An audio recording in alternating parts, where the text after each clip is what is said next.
Assalamu alaikum mes chers frères et sœurs. On croit dur comme fer que l'islam est parfait, parce qu'il vient d'Allah. Et chaque fois que la science confirme ce qu'on savait déjà, certains crient à la coïncidence. Mais à force, ça commence à faire beaucoup de coïncidences, non?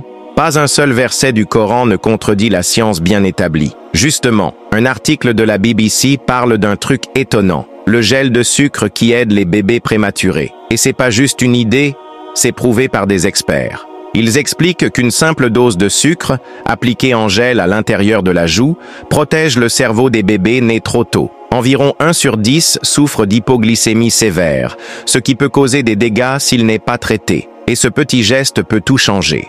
En Nouvelle-Zélande, des chercheurs ont testé ce traitement sur 242 nourrissons. Résultat, c'est efficace, peu coûteux et mérite d'être utilisé en première intention. Publié dans The Lancet, l'étude a même été saluée par Andy Cole de l'association Bliss qui soutient les prématurés.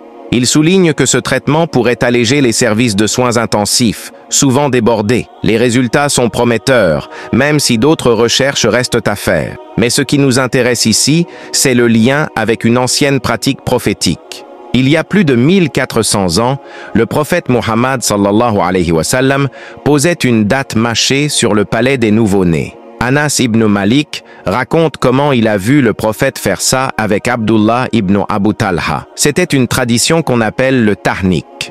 Le prophète mâchait une date, en mettait un peu dans la bouche de l'enfant, puis faisait des invocations pour lui. Abu Moussa témoigne aussi que le prophète a fait ça pour son fils Ibrahim. Cette pratique montre à quel point chaque geste prophétique avait du sens. Quand on voit des découvertes modernes confirmer ce que notre religion faisait déjà, ça nous touche.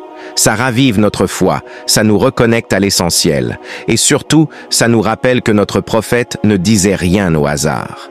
On vit à une époque où la science domine tout. Et l'une de ses bienfaits, c'est de pouvoir vérifier des pratiques anciennes avec les outils d'aujourd'hui. Pourtant, même sans preuves scientifiques, notre foi reste intacte.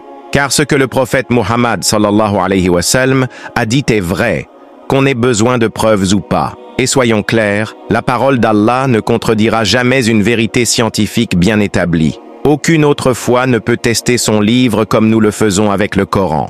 Aujourd'hui, beaucoup ne croient qu'en ce qu'ils peuvent toucher ou mesurer. Pour eux, Dieu n'a plus sa place dans un monde régi par la matière et l'énergie. Pourtant, les paroles d'un homme illettré du désert décrivent des choses que la science ne découvre que maintenant.